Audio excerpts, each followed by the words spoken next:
Bueno, con respecto a las actividades que tienen que realizar, son obligatorias las actividades del punto 2 y el punto 3.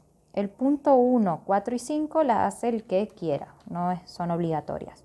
Les explico un poquito el cuadro del punto 3. En la primera columna ustedes tienen que completar con la fracción irreducible. En la segunda columna dice fracción decimal, pero se refiere a una que sea reducible. Es decir, puede ser una fracción equivalente, pero acá no vayan a poner las irreducibles porque por algo tienen esta columna. Y la tercera columna es poner el número decimal.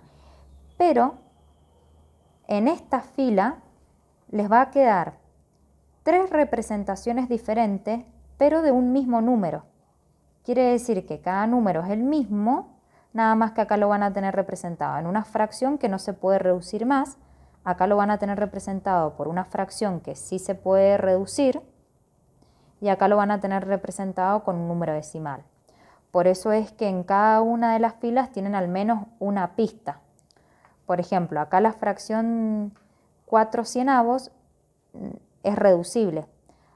Al reducirla, es decir, llegar a la fracción irreducible, es lo que voy a completar en este casillero.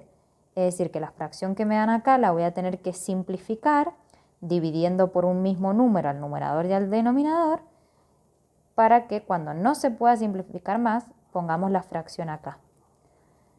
Después, en la expresión decimal, lo que puedo hacer es dividir al numerador y al denominador, ya sea de esta fracción o de esta, porque se supone que si ustedes lo hicieron bien, es lo mismo que dividamos numerador y denominador de esta fracción o de esta para llegar al número decimal. Es más, lo pueden verificar de esa forma. Si yo hago 4 dividido 100, me tiene que dar lo mismo al número que me dio en el numerador dividido el que me dio en el denominador para que me den el mismo número decimal. En la segunda fila, por ejemplo, me dan la expresión decimal. La podemos pasar primero a fracción. Esa fracción que me quede, me fijo. Si es irreducible, entonces la voy a completar en este casillero. Si sí se puede simplificar, entonces la voy a completar en este casillero. Y una vez que complete en este casillero, al simplificarla, voy a completar acá. Y en el caso en que me den la fracción irreducible, para llegar a una fracción que se pueda simplificar, es el paso contrario a lo que vimos de fracción irreducible, es decir, fracción equivalente. Entonces multiplico a un mismo número, al numerador y al denominador, para escribir la fracción decimal. Y para la expresión decimal es lo que les dije recién, dividen al numerador y al denominador de esta fracción o de esta, o mejor de ambas, para verificar que es el mismo número decimal. ¿Qué pasa si divido estos dos números y divido estos dos números y no me dan el mismo número decimal? Bueno, quiere decir que hay un error, que la fracción que puse acá no es la misma de esta, por lo tanto va a estar mal. Tengan cuidado con los números decimales que no son periódicos, con los que sí son periódicos, cómo se pasaban a fracción, que esto en realidad es el tema que vimos en la tarea pasada. Igual que lo del punto 2 es lo que vimos en la tarea pasada. Después en el trabajo práctico, que ya habíamos empezado a hacer los primeros puntos en la tarea anterior, habíamos llegado hasta el punto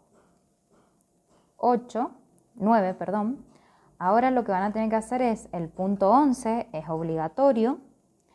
En realidad lo que les está pidiendo es que apliquen el método B para decir cuál de estas fracciones es mayor o menor o igual que la otra. Es aplicando sí o sí el método B, por eso me pide que escriba primero la fracción equivalente, que es lo que hacíamos en el método B. También van a tener que resolver el punto 12, que me pide ordenar en forma decreciente estas fracciones. Fíjense que es solamente ordenarlo, no es ubicarlo en la recta numérica. Entonces van a aplicar los mismos pasos que aplicamos recién para graficar en la recta numérica, nada más que sin hacer la recta numérica. Es decir, que van a buscar, primero van a ver que todas estas fracciones sean irreducibles, después van a buscar el mínimo común múltiplo entre los denominadores y después van a buscar las fracciones equivalentes. Y ahí, teniendo todas con el mismo denominador, miran cómo son los numeradores para ver cuál es más grande, cuál es más chico y así poder ordenarlos todos en forma decreciente. El punto 13 no es obligatorio que lo hagan y el punto 14 sí es obligatorio, que esto es lo que vimos en la representación de la recta numérica. Tengo que representar todos estos números en una misma recta numérica. Por otro lado, todos estos mismos números en otra recta numérica diferente a la de recién, y lo mismo con los números dados en el ejercicio C. Fíjense, si les entra acá, no creo, aparte la hoja cuadro está media borrosa, yo les recomiendo que este punto 14 lo hagan sí o sí en una hoja a cuadro de ustedes. Y lo último es una aclaración que me olvidé de decírselas recién en el video de la recta numérica. Fíjense lo importante que es sacar bien el mínimo común múltiplo, porque en base al mínimo común múltiplo saco las fracciones equivalentes. Y también en base a ese mínimo común múltiplo sabemos de cuánto en cuánto dividir a la recta numérica, de cuántos espacios entre cada número entero. Y también en base a las fracciones equivalentes, que fue lo que yo había hecho acá con rojo, es lo que contamos cuánto me desplazo desde el 0 hacia la derecha o cuánto desde el 0 hacia la izquierda. Entonces, todo parte de tener bien este mínimo común múltiplo. Si ya lo saco mal, si este 6 va a estar mal, todas las fracciones equivalentes va a estar mal, por lo tanto toda la recta numérica también va a estar mal. Y tengan muy presente la palabra de mínimo, porque capaz que alguno de ustedes puede haber pensado en el 12 o en el 24. Y sí, son múltiplos comunes entre 3, 2 y 6, pero por algo me piden el más chico de todo. Imagínense que me quede un mínimo con un múltiplo muy grande, por ejemplo, no sé, 12 o 28. Quiere decir que entre cada número entero tienen que haber 12 o 28 espacios. Es un montón. Entonces nunca les va a quedar un mínimo con un múltiplo muy grande. Si a ustedes les pasa de que les llega a quedar un mínimo con un múltiplo muy grande, ya den cuenta que hay algo que están haciendo mal, porque si no la recta numérica es imposible separarla. No va a haber hoja que nos alcance para dibujar una recta numérica. Entonces siempre les va a quedar, los ejercicios están propuestos para que les quede el mínimo con un múltiplo no tan grandes. 12 sí puede ser, es más, creo que a algunos de los ejercicios les queda con mínimo con múltiplo 12.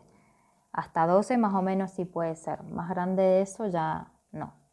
Bueno chicos, cualquier duda que les surja ya saben que me escriben por mensajería de la plataforma o se comunican con la preceptora y la preceptora me lo hace saber. Pero no se vayan quedando con dudas porque después de esto vienen las operaciones, es decir, sumar, restar, multiplicar, dividir fracciones.